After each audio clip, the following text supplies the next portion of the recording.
Herra Magga, var þetta auðveldar en þú bjóstu? Nei, reyndar ekki. Heiðarlega með það. Það var ekki auðveldar en ég bjóst við kannski, en ég meina, já, tröll að trúa mínu fólki, það er ekki það, en þær eru náttúrulega búin að missa ansi mikið.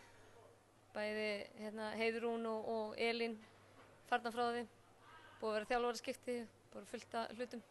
Reyndar búin að fá Kana síðan síðast og hún er snögg, hreyfanleg. Það er samt lítið flæði og hún er ekki að gera aðra leikmenn betri kringu sig, það kannski vantar svolítið hjá þeim.